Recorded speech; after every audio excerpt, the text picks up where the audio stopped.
جو انسانوں میں سے انسان دشمنی کا جن کا سب سے بڑا رول ہے، میں ان کی 2000 سالہ تاریخ کا آپ کے سامنے نقشہ رکھنا چاہتا ہوں۔ ان 1400 سال کا تو میں نے صرف 4 آپ کو پوائنٹس بتائے۔ موسیٰ سے عیسیٰ تک 1400 برس علیہ الصلوۃ والسلام، 2 مرتبہ عروج، 2 مرتبہ زوال، اشیریوں کے ہاتھوں پٹوائی، بابلیوں کے ہاتھوں پٹانا، گریکس کے ہاتھوں مرمت، رومنس کے ہاتھوں مرمت۔ یہ جو 2000 سال ہے، کیونکہ اب تو ظاہر بات ہے 21ویں صدی شروع ہو گئی، 20 صدیاں حضرت مسیح کو پوری ہو گئی۔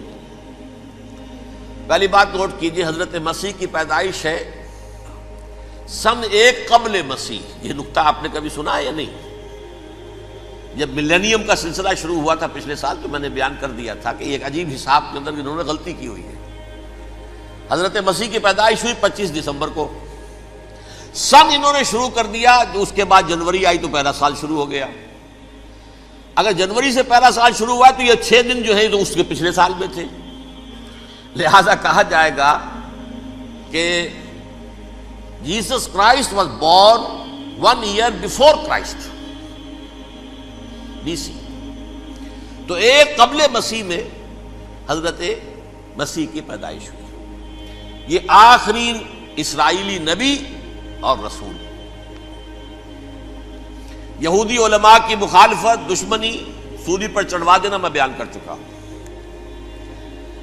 سن 33 عیسوی میں، جبکہ حضرت مسیح کی عمر 33 برس تھی، اللہ تعالیٰ نے انہیں زندہ آسمان پر اٹھا لیا، لیکن یہودیوں نے اپنے خیال کے مطابق انہیں سولی پر چڑھوا دیا، ان کی موت واقع ہو گئی۔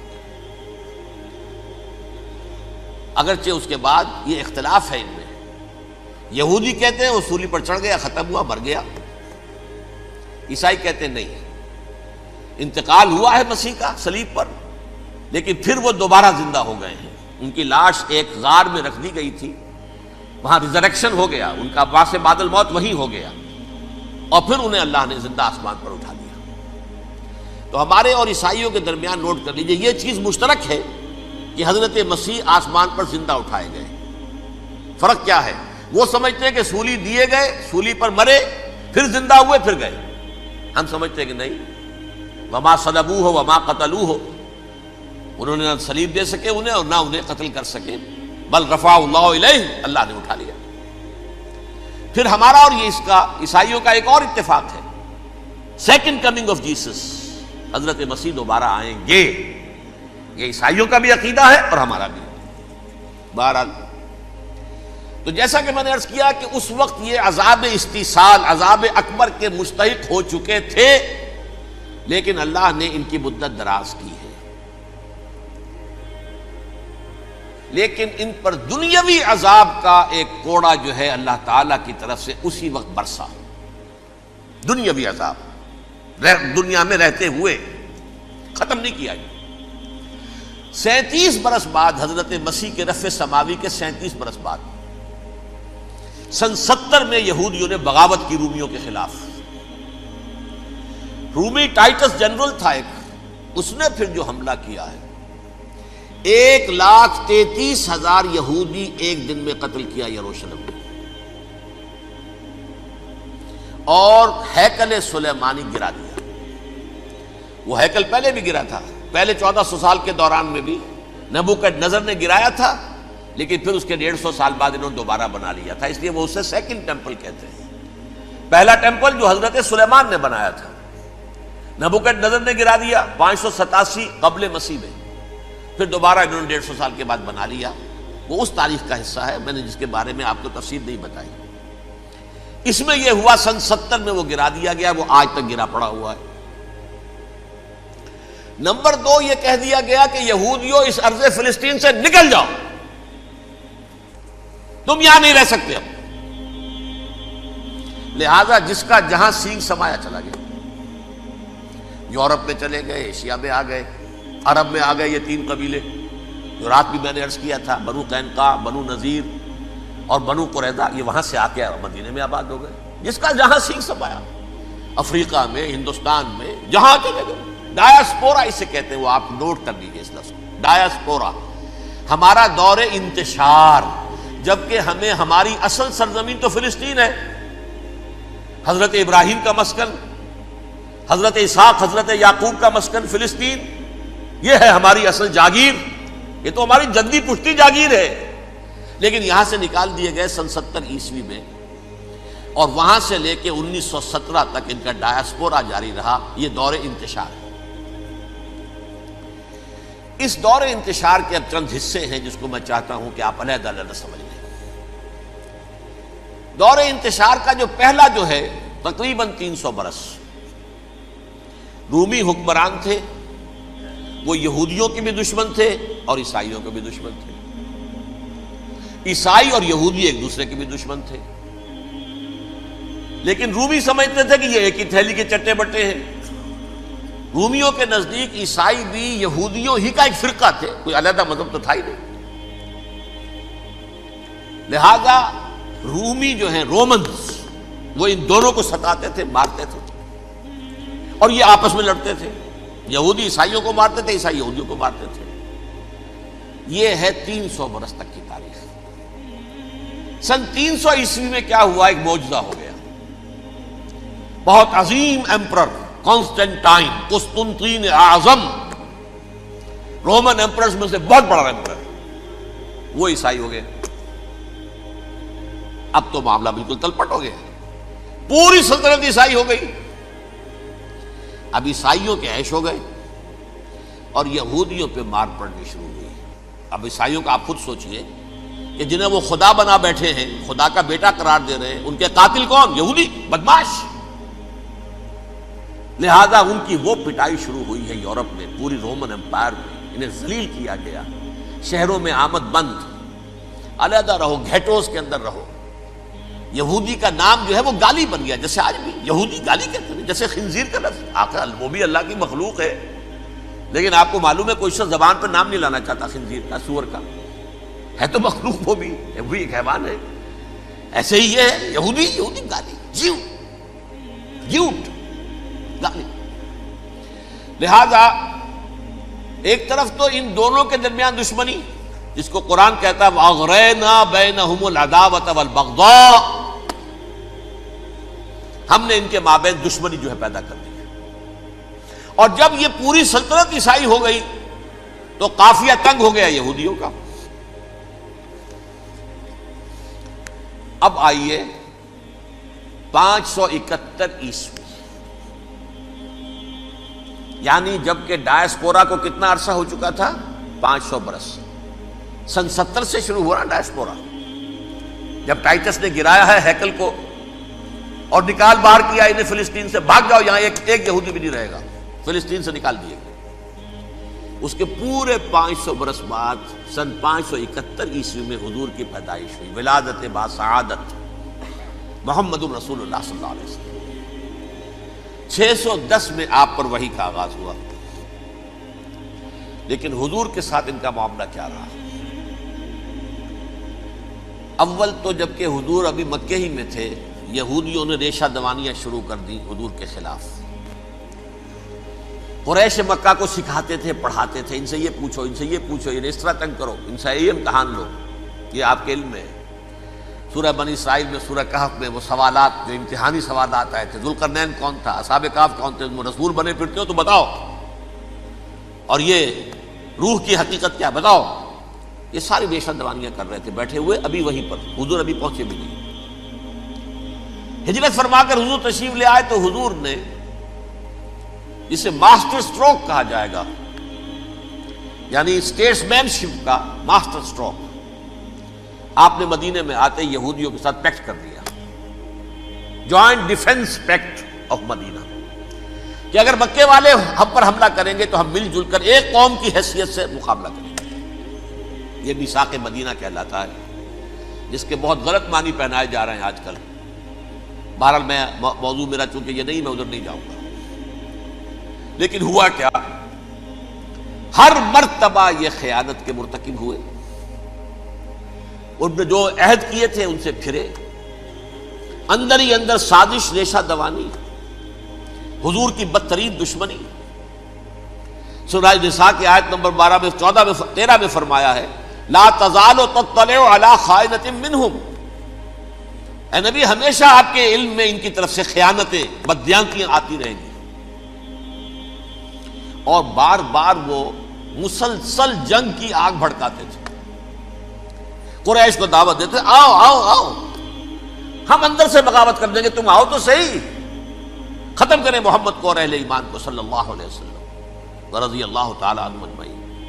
لیکن پھر جب وہ آتے تھے تو یہ دبک جاتے تھے، ان میں ہمت نہیں تھی، میدان کے مرد نہیں رہے تھے. یہ سورہ حشر میں ان کا نقشہ کھینچا گیا ہے. کھلے میدان میں مقابلے کی اس کے اندر صلاحیت ہی نہیں. یہ تو فصیلوں کے پیچھے سے، جیسے عورتیں کہیں دیہات میں لڑائی ہوتی ہے تو مرد جو ہے گلیوں میں لڑتے ہیں، عورتیں اوپر سے پتھر پھینکتی ہیں، بس وہ کام یہ کر سکتے تھے. من ورائے جدر، فصیلوں کے پیچھے سے، جنگ میں میدان میں نہیں آ سکتے. بہرحال قرآن مجید میں ہے یہ سورہ مائدہ کی آیت نمبر 64، کلما اوقدوا نارا للحرب اطفاها اللہ. اکثر و بیشتر مواقع پر تو یہ جب آگ بھڑکاتے تھے جنگ کی، اللہ اسے بجھا دیتا تھا. لیکن بہرحال اس کے باوجود جنگیں ہوئی، غزوہ بدر، غزوہ احد ہوئی کہ نہیں. یہ ساری اس اصل شرارت میں. اور اس کے نتیجے میں حضور نے پھر ایک ایک کر کے 3 قبیلوں کو سزا دی. غزوہ بدر کے فوراً بعد بنو قینقاع نکالے گئے مدینے سے، غزوہ احد کے فوراً بعد بنو نذیر نکالے گئے، اور غزوہ احزاب کے بعد بنو قریظہ نکال دیے گئے.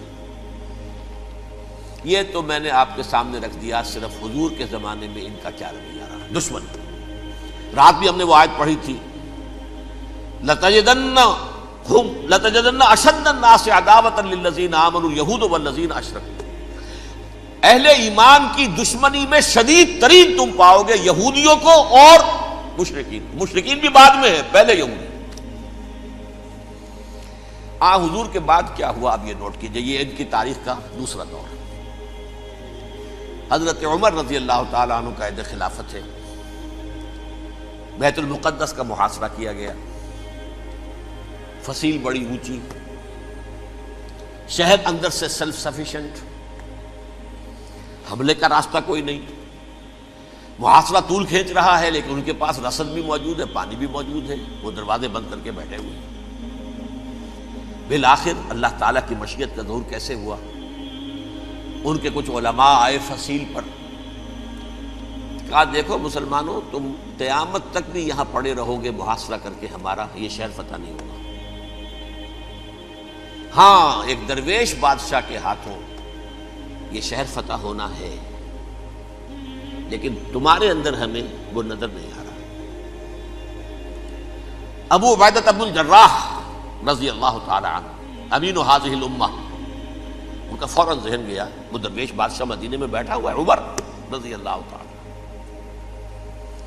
اب ایک اور عمر بھی ہے جو قندھار میں بیٹھا ہے. نقشہ وہی ہے، سادگی کی حد تک نقشہ وہی، بالکل وہی، اپنی آنکھوں سے دیکھا وہی سادگی. عمر اول، عمر ثانی تھے عمر بن عبد العزیز. اب ایک اللہ کے فضل سے اللہ تعالیٰ ایدہ اللہ بنصرتہ، اللہ تعالیٰ ان کی نصرت فرمائے، دشمنوں کو ان کے مقابلے میں نیست و نابود کرے. انہوں نے ریکویسٹ بھیج دی کہ حضور تشریف لائیے، یہ شہر فتح ہو جائے گا. وہ ہے سفر تاریخی، اتنا طویل سفر، تقریباً 700 میل، ایک اونٹ، ایک خادم، ایک منزل پہ امیر المومنین اوپر بیٹھے، خادم آگے چل رہا ہے، اگلی منزل پہ خادم اوپر بیٹھا ہے، امیر المومنین آگے جا رہا ہے. اور جب پہنچے ہیں تو وہ باری تھی خادم کی. انہوں نے ہاتھ جوڑ دیا، حضور خدا کے لیے تم کیا کہیں گے لوگ، وہ میرا برا حال کر دیں گے، تمہیں شرم نہیں آئی؟ امیر المومنین پیدل آگے چل رہے ہیں نکیل پکڑ کر، اور تم بیٹھے ہو اوپر براجمان ہو. حضرت عمر فرمایا الدور دورک، نہیں باری تمہاری ہے، بیٹھ. اس حال میں پہنچے ہیں. اور پھر یہ کہ ابو عبیدہ بن الجراح آئے ہیں، استقبال کیا ہے تو دیکھا ہے اس حال میں چلے آ رہے ہیں. عمر نکیل پکڑے ہوئے چلے آ رہے ہیں، اور کہتے ہیں کہ کہیں کیچڑ ویچڑ تھا، جوتے خراب ہو گئے تھے، وہ بھی اتار کے ہاتھ میں پکڑے ہوئے، کپڑے تو تھے ہی پھٹے ہوئے. انہوں نے کہا بھی حضرت ابو عبیدہ نے، دیکھیے یہ بڑا متمدن ملک ہے، بڑا مہذب علاقہ ہے، یہ آپ ذرا حلیہ اپنا دوست فرما دیں تب جا کے پیش ہم آپ کو کریں گے.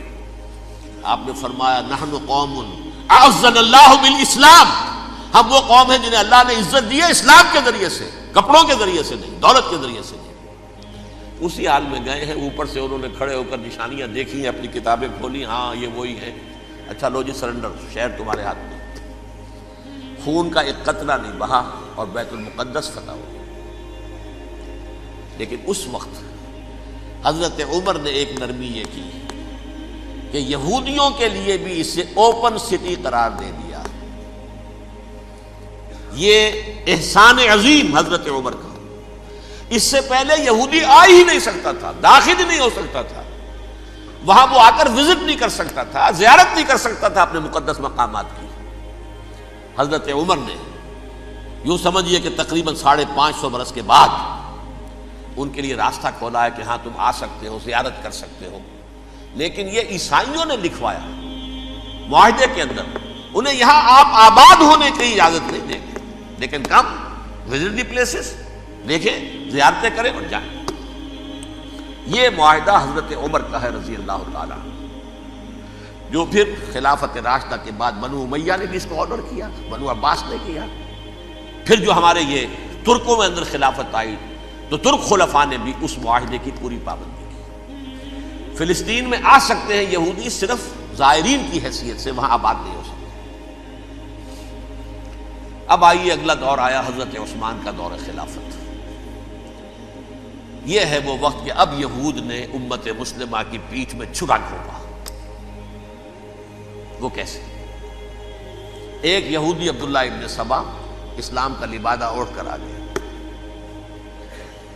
معاشرے کا جائزہ لے لیا، ان میں بنو ہاشم اور بنو امیہ میں جو پرانی کشاکش تھی اس کے کچھ نہ کچھ جراثیم باقی ہیں، اگر ان کو ذرا بھڑکا دے تو مسلمانوں میں انتشار پیدا ہو جائے۔ کہا یہ عثمان کون ہے؟ یہ تو بنو امیہ میں سے ہے، یہ حق تو بنو ہاشم کا ہے، خلافت ان کے پاس ہونی چاہیے، محمد کے تو رشتہ دار وہ ہیں صلی اللہ علیہ وسلم۔ عوام الناس کے اندر بات پھیلنی شروع ہوئی۔ پھر ایک بڑی سازش کے انداز میں حضرت عثمان کے خلاف پروپیگنڈا، حضرت عثمان کے جو عاملین تھے، گورنر تھے، ان کے خلاف پروپیگنڈا، اور ایسی ہوشیاری کرتے تھے کہ کوفے میں کوفے کے حاکم کے خلاف کچھ نہیں کہنا، اجی مصر میں یہ ہو رہا ہے، اجی شام میں یہ ہو رہا ہے، اجی یہ جو عثمان ہے وہ یہ کر رہا ہے، یہ ظلم ہو رہا ہے، یہ لوٹ مار ہو رہی ہے، یہ خیانتیں ہو رہی ہیں۔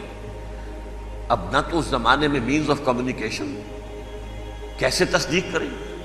افواہیں تو آپ آج کراچی کے اندر شروع ہو جائے تو پتہ نہیں چل سکتا کسی کو کہ کیا اس میں صداقت ہے، کیا جھوٹ ہے، اور بری بات جو ہے فطرت انسانی کی کمزوری ہے وہ فوراً قبول کرتا ہے، کسی کے بارے میں اچھی بات ماننے کو تیار نہیں ہوتا، لیکن بری بات تو فوراً تیار۔ بہرحال یہ فتنہ انہوں نے اٹھایا، حضرت علی کی الوہیت کا فتنہ اٹھایا، حضرت عثمان کے خلاف الفتنۃ الکبریٰ برپا کیا، حضرت عثمان شہید ہوئے۔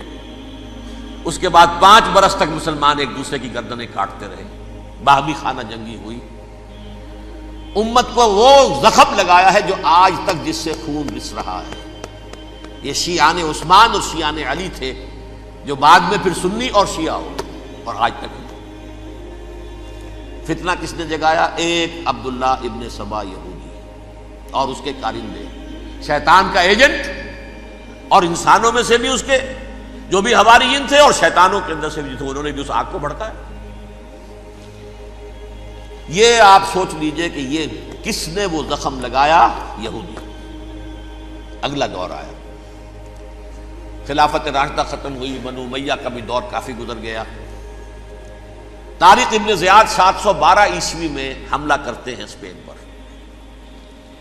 اسپین اس وقت عیسائیت کا بہت بڑا گڑھ، بہت بڑا گڑھ، بڑے کٹر ترین عیسائی جو ہے وہ اسپین میں تھے، لہذا یہودیوں کی وہاں بہت پٹائی ہوتی تھی، بہت پٹائی ہوتی ہے، میں بتا چکا ہوں، دشمنی تھی یہ تو چلی آ رہی تھی عیسائیوں کے ہاتھوں یہودیوں کی، وہ تو سن 300 عیسوی سے ایمپرر کانسٹنٹائن کے بعد سے شروع ہو گئی تھی۔ اس حوالے سے یہودیوں نے اس وقت چالاکی یہ برتی، کچھ راستے واسطے بتائے، کچھ مدد کی طارق ابن زیاد کی۔ طارق ابن زیاد نے انہیں اپنا محسن سمجھا، ہسپانیہ فتح ہو گیا تو یہودی چونکہ محسنین کی فہرست میں آ چکے تھے، انہیں بہت اقتدار نصیب ہوا، بڑی سپورٹ مسلمانوں نے دی۔ ان کے بڑے بڑے علماء جو اسی دور کے اندر پیدا ہوئے، بڑے بڑے تھنکرز ان کے اسی دور میں پیدا ہوئے۔ بن گوریون جو کہ ایک وزیر اعظم تھا اسرائیل کا، اس نے یہ لکھا ہے اپنی کتاب میں، Muslim Spain was the golden era of our diaspora. وہ ڈائسپورا جو 70 عیسوی سے شروع ہوا تھا اور 1917 عیسوی تک جاری رہا ہے، اس میں سے گولڈن ایرا ہمارا جو تھا وہ مسلم اسپین تھا. ہسپانیہ میں بیٹھ کر ہم عیش کیے. لیکن وہاں سے انہوں نے اور جو کچھ کیا، یہ تو داستان کے بہت سے گوشے ہیں، لیکن میں جس اسٹریٹ لائن میں چل رہا ہوں اس کے اعتبار سے ایک بات سمجھ لی.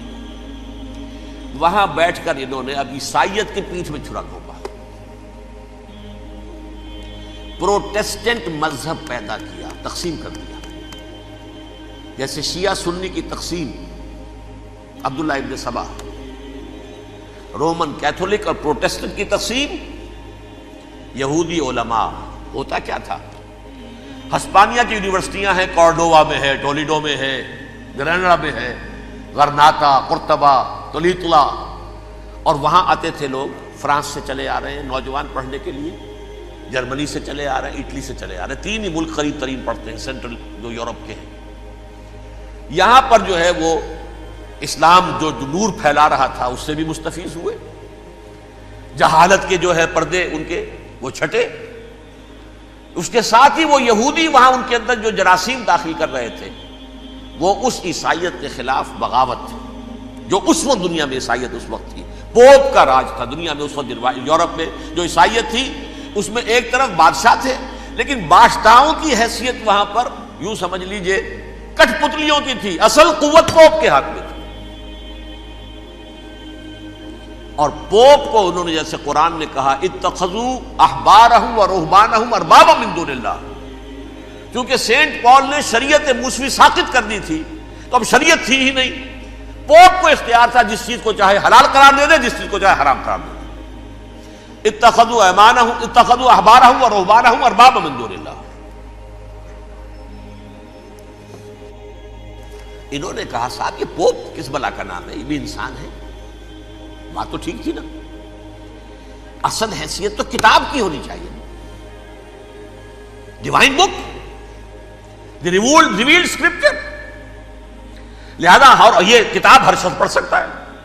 کوئی پوپ کے باپ کو جو ہے کوئی اس کے لیے پروپرائٹری رائٹس تو نہیں ہے کہ صرف پوپ پڑھ سکتا ہے یا پادری پڑھ سکتے ہیں. ہم بھی پڑھ سکتے ہیں، ہم بھی سمجھ سکتے ہیں. یہ باتیں تھی کہ جن کو بڑھا چڑھا کر بیان کر کے اور پوپ کا اقتدار ختم کرا دیا اور توجہ مرکوز کر دی بائبل کی طرف. اب بائبل میں بڑا حصہ تو اولڈ ٹیسٹامنٹ کا ہے. نتیجہ کیا ہوا؟ یہود کی عظمت پروٹیسٹنٹس کے نزدیک مسلم ہو گئی. اصل قوم تو یہ ہے.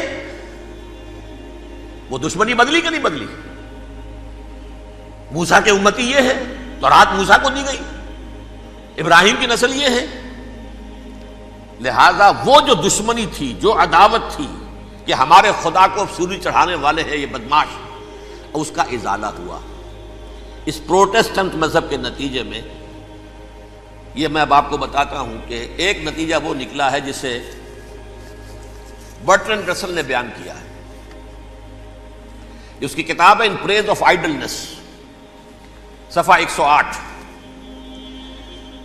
وہ لکھتا ہے the Christians retaining the Judaic belief in special revelation added to it the Roman desire for worldwide domination and the Greek taste for metaphysical سٹیلٹیز.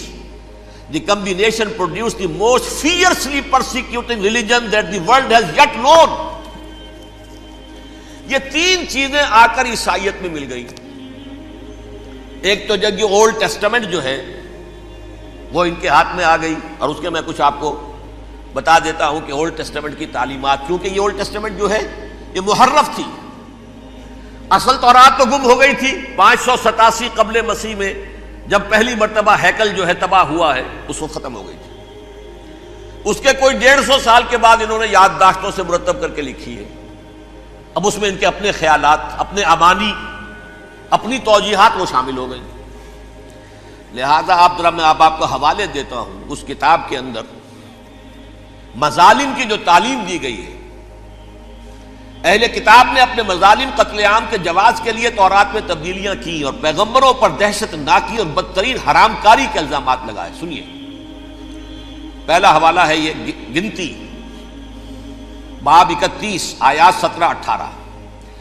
اس لیے ان بچوں میں جتنے لڑکے ہیں سب کو مار ڈالو، اور جتنی عورتیں مرد کا منہ دیکھ چکی ہیں ان کو بھی قتل کر ڈالو، لیکن ان لڑکیوں کو جو مرد سے واقف نہیں اور اچھوتی ہیں اپنے لیے زندہ رکھو. یہ کسی اللہ کی کتاب کا یہ جملہ ہو سکتا ہے؟ کسی ریویل بک کا؟ اور سنیے، یہ ہے استثناء ڈیٹرانومی باب 20 آیت 16-18. پر ان قوموں کے شہروں میں جن کو خداوند تیرا خدا میراث کے طور پر تجھ کو دیتا ہے، کسی ذی نفس کو جیتا نہ بچا رکھنا، جیسا خداوند تیرے خدا نے تجھ کو حکم دیا بالکل نیست کر دینا. مرد، عورتیں، بچے، بوڑھے سب ختم. یہ کتاب مقدس ہے. اور سنیے، سموئیل باب 27 آیت نمبر 9. اور داؤد نے اس سرزمین کو تباہ کر ڈالا اور عورت مرد کسی کو جیتا نہ چھوڑا. نمبر 4، ان سب آباد شہروں کو ماں، عورتوں اور بچوں کے بالکل نابود کر ڈالا. کتاب استثناء باب 3 آیت 6. یہ ہے جو کہہ رہا ہے برٹرنڈ رسل، کرسچینٹی میں آ کر اب یہ تین چیزیں شامل ہو گئی. ایک تو یہ باربیرین یہ تعلیم جو ہے، اور یہ مذہب کے نام پہ تعلیم، یہ کتاب مقدس کی تعلیم. نمبر 2، رومنز کے اندر جو ایک تمنا تھی ورلڈ ڈومینیشن کی، وہ عیسائیت کے اندر آ گئی. اس لیے کہ پوری رومن امپائر جو ہے عیسائی ہو گئی، تو اسے وراثت کے اندر ورلڈ ڈومینیشن کی جو ایک تمنا تھی وہ مل گئی. اور پھر یہ کہ انہوں نے جو توہمات تھے یونانیوں کے، ان کو بھی اپنے ہاں مختلف شکلوں کے اندر جمع کر لیا. ان تین چیزوں کا the combination produced the most fiercely persecuting religion that the world has yet known. اس کے نتیجے میں دنیا میں تاریخ انسانیت کے اندر جو بدترین خوخار ترین مذہب ہو سکتا ہے وہ شکل عیسائیت نے اختیار کی. اور اس کا مظہر عتم کیا تھا؟ نوٹ کیجیے، صلیبی جنگیں. ایک بات ٹائم ٹیبل کے اعتبار سے نوٹ کر لیجئے گا. فرسٹ ملینیم ختم ہوا، سیکنڈ شروع ہوا. ان کے 1000 سال ختم ہوئے تو 11ویں صدی میں سیکنڈ ملینیم شروع ہوا، تو پہلی صلیبی جنگیں ہوئی. لاکھوں مسلمان قتل کیے. صرف یروشلم کے اندر اتنا خون بہایا ہے کہ خود ان کے ہسٹورینز لکھتے ہیں کہ جب ان صلیبیوں نے جب گھوڑوں کے ساتھ وہ چل رہے تھے گلیوں میں، تو ان کے گھوڑوں کے گھٹنوں تک خون کی ندی بہ رہی تھی. جہاں سے گزرے ختم کرتے چلے گئے، آبادیاں کی آبادیاں ختم کر دی. اگرچہ اس کروسیڈ میں گیہوں کے ساتھ گھن بھی پسا، یہودی بھی بہت مارے گئے. یہ فرانس سے، جرمنی سے جب یہ کروسیڈرز آ رہے تھے، 3000 میل کا سفر طے کر کے آئے تھے. سوچئے تو صحیح. اربن ثانی پوپ جو تھا، آگ لگا دی تھی اس نے پورے یورپ کے اندر. شرم سے ڈوب مرو، تمہارے مقدس علاقے مسلمانوں کے ہاتھ میں. انفیڈلز، یہ کافر، یہ مرتد، یہ ملحد. مسیح جہاں پیدا ہوا، مسیح کو جہاں سولی دی گئی، وہ کہاں ہے؟ ان کے ہاتھ میں. وہ آگ لگائی ہے، 3000 میل کا فاصلہ طے کر کے یہ قومیں آئی ہیں، اور جو تباہی مچائی ہے. تاریخ انسانی میں ایسی بربریت کی کوئی مثال. اور یہ ان کے اپنے ہسٹورینز لکھتے ہیں. شرم کے مارے ایسے محسوس ہوتا ہے جیسے ان کی گردنیں جھکی جا رہی ہیں.